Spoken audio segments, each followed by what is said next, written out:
My name is Amanda Shuttleworth and welcome to my studio. I'm here today with Ruby because I want to showcase what I think is a really great haircut to have in your bag of tricks. So we are going to talk about Ruby's hair. So we've decided that we love face framing. We want something to be curved. I want it to flatter her face. We love some new bangs, so we're going to put those in. We're going to make the shape a little bit more expansive. So she will have layers, they will be shorter. It's going to be tousled, it's going to be air dried, and it's going to sit just below the collarbone where it's actually dried. So I have to make sure I account for that curl and that spring in the hair. So we're going to get her shampooed and then we're going to get started. Greetings, hairstylists. Mike Joels of LA Shear TV. Welcome to our free salon education channel where we help you learn and master the art of hair by the best stylists in the world. For the last 2 decades, my company LA Shear has been supplying these hair legends with the 3 most reputable Japanese shear brands in the industry, and that's Hikari, Casio, and Kikui. LA is one of the most competitive cities in the world, and Amanda Shuttleworth is one of the most sought after cutters in our city. Originally a Ibiza prodigy from London, Amanda came to Beverly Hills and has been changing people's lives with her magic cuts ever since. Okay, so I'm just pushing Ruby's hair through with the Ibiza CX8 Detangling Brush, which is really nice and it's kind of on the scalp. The bristles are quite flexible, so it's a really nice brush to use, especially on delicate hair. So I'm just going to get my parts and I'm going to start my sectioning, combing the hair around, then I'm going to start the haircut. So Ruby, you wear your part basically in the center or just tousled, is that right? Yeah. Always make sure you check with your client that if they have a particular side that they preference. Today we're going to go straight down the center or a natural center part, should I say.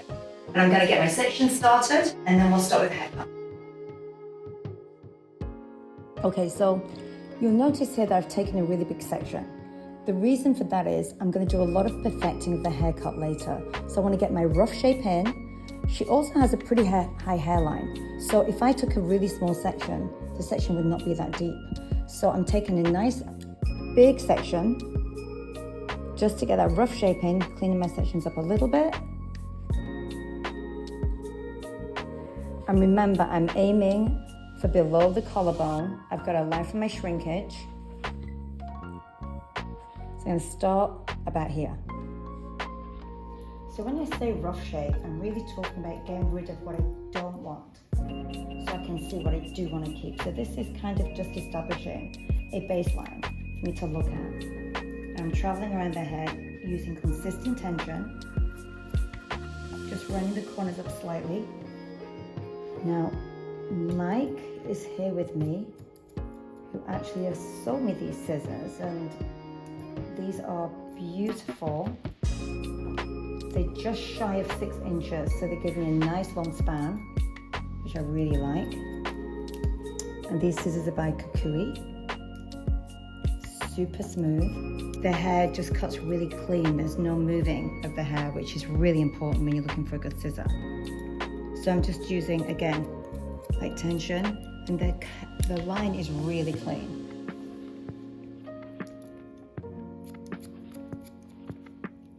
So with the size, I'm doing again a sizable section because there's half the amount of hair on the sides. Whereas the hair grows all the way down here, we've only got this much. And I want to make sure I've got a really solid guideline here to get rid of this length. Make sure I clean all the way behind the ears. Get my finger right behind. All our little friends that hide behind the ears.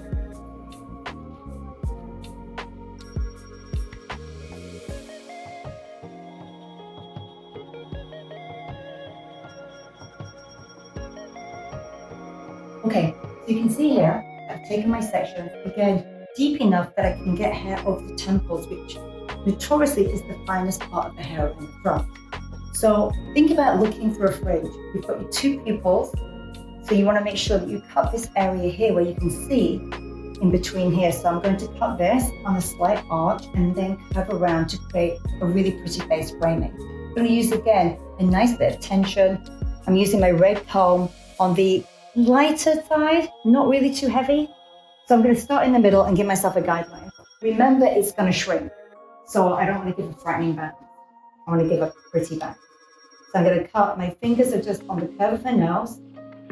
So when I pull down, I'm going to do a scoop. This is your best friend. This is going to control where your scissors are. And I'm going to do, it's almost like a U shape. Look at my elbow. My elbow's turning and giving me that angle. So you get a nice arch in the middle, so it doesn't look too square. Once I've got an area here that I think I'm happy with, think about it. This is my first section, and then my second section is going to go literally to the temples. So I'm going to section this out on both sides, making sure that they're about the same. And then from here, I'm going to start to curve down because the hair is going to naturally flow away from the face. Now, I've already got the start of my U shape from my little arching technique. So look, again, best friend.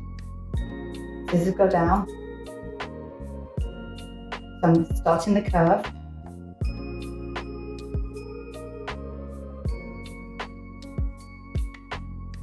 Don't leave out your best friend. I can angle this however much I want because I've got the support of the finger behind. This is all about the elbow. So you're going to mimic the other side and think about how steep is that angle.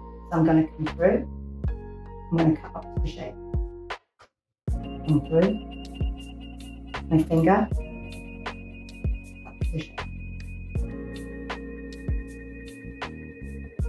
Imagine drawing a dotted line as if it's a diagram. That's the line that you're following. You're not following your finger. You're following the line that you're creating to get to the corner here at the bottom of the shape. You can always take more off, remember that. Okay, so now I'll probably do this in about 3 sections. Bring my next section forward. And I'm going to come onto the same angle. I'm not going to come everything all the way through. I'm going to come forward, down, low. So it keeps the same shape because I don't want to make this area too weak. The more you over direct forward, when the head jumps back, this area here is kind of more wispy and a little bit more sparse. And I want to keep a really nice outline on this front. So the one thing that I look for in a scissor is weight distribution. I don't like it if a scissor is overly tripped out. I like balance between the back and the front. I like to feel the weight. It doesn't tip forward, it doesn't tip back. This is a really nice, clean, balanced scissor, which hits all the marks for me. I'm old school. I don't like too many gimmicks. I like a scissor that does what it's supposed to be, clean and doesn't push the hair around. This is the Kikui Cobalt scissor, 6-inch or around 6 inches, who's counting. And like I say, it's just a nice classic clean scissor, which is what I personally love. You'll see I'm using the same tension, the same over direction. I'm not suddenly lifting up, I'm not suddenly pulling down. I usually use my body as a reference. So if I'm cutting, I use my body as a reference, like my hands are hitting a certain point of my body, my fingers are pointing in a certain direction. So the dotted line that I'm seeing is an image of my outline shape that I'm cutting towards. And you can see by how I'm holding the hair, my guideline is really clear, which means I'm holding the hair correctly. So remember, I was talking about the fringe in sections. So instead of pulling all of this forward, I'm going to comb it forward. So this is my little trick. I comb the hair straight down. There's no over direction. The hair's pointing all the way down. This is my best friend. This is what I use to hold my scissor, and I cut and I use my elbow to create an arch to come down. So again, combing the hair down. You see these pieces, I cut from here and I just arch my scissors. It's like I'm a machine and I'm a pivot.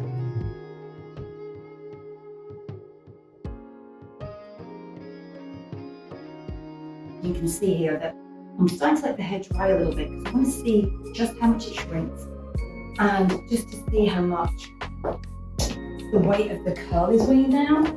I'm really happy about her bangs in the front here because they are going to curl up and they're going to sit just in the eyebrows, which is perfect. I did not want them to be and the baby bangs.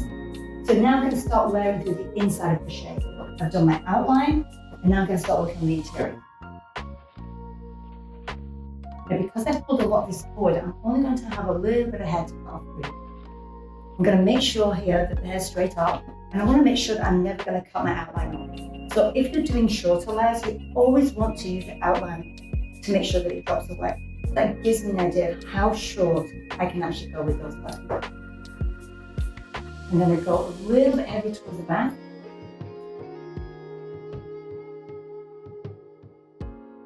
So now I've layered all this top section. You saw me take my sections up, so it's pretty square. I just beveled the corners a little bit with cross-checking. I've come through and I've connected my crown in a slightly rounded way. Now I'm going to come through and just decide here how much weight I'm going to leave at the outline. So this would be taking more weight away. If I lift up, this would be leaving more weight at the outline. Because the hairline is quite high, I don't want to make the bottom too light. I'm going to lift the hair up a little bit, let the outline drop away, and just take off the corner a little higher versus lower. And what I mean by that is this will be lower. So I want to keep that and lift my fingers up.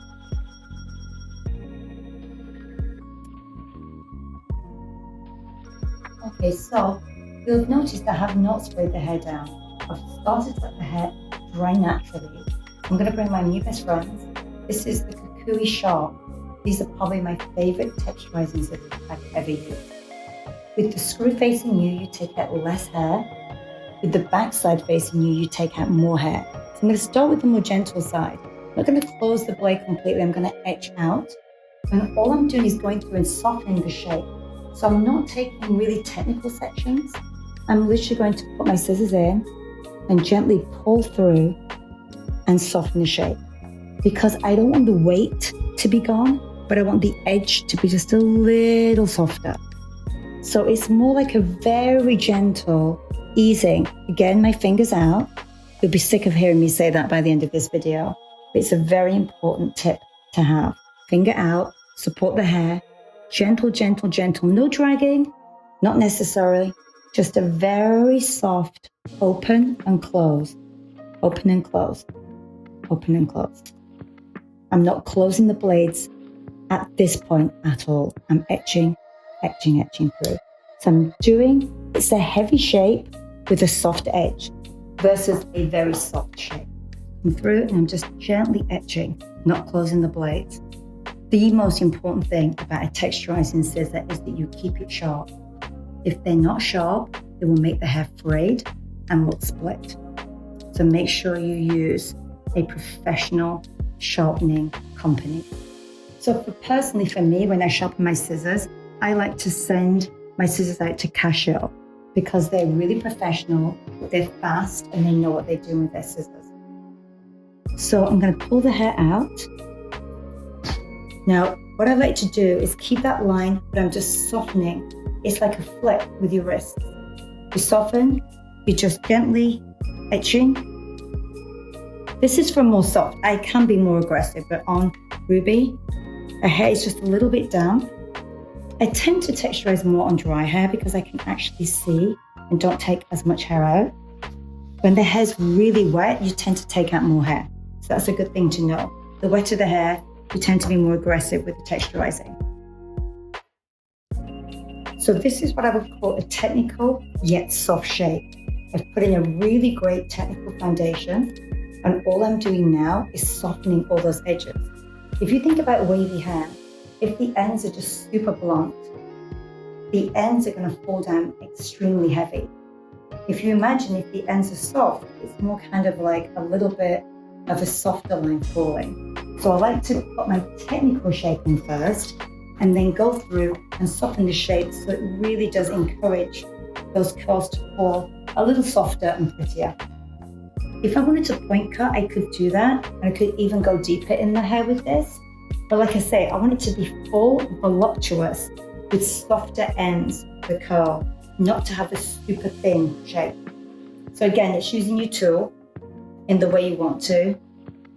And we can also do different haircuts showing you different ways to use this actual tool. which is great because it's very versatile. Like I say, it's my favorite texturizing scissor that I've used.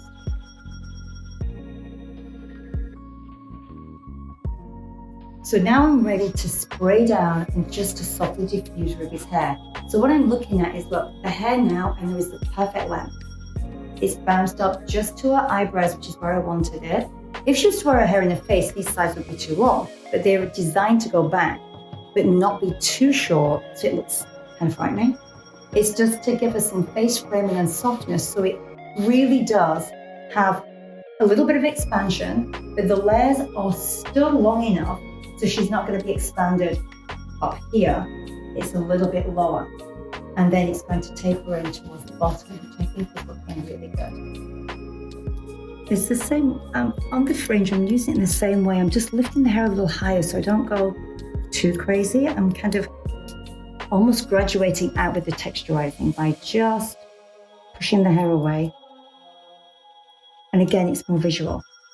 And you can see there, it's working really well. It just softens, it just takes that bevel on the fringe, which I think looks perfect.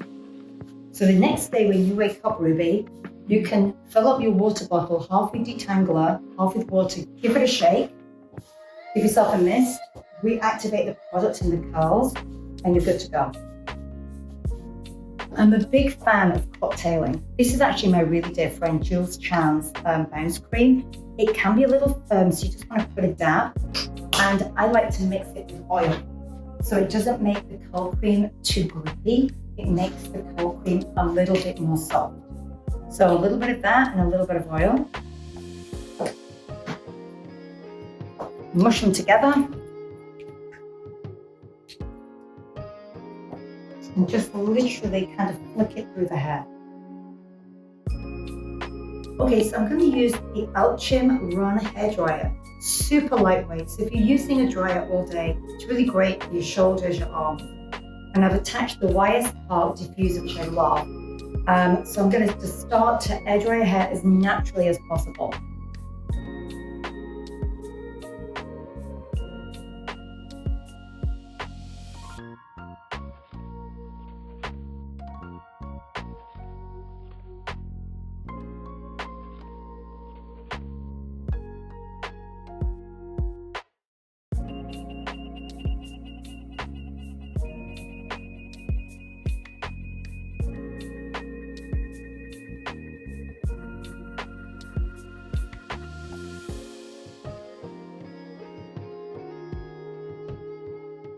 Make sure to like and subscribe to this channel and hit the notification bell so you don't miss any videos. And let us know in the comments section what you'd like to see on our channel, what challenges you're having, questions, or just give us some love on there.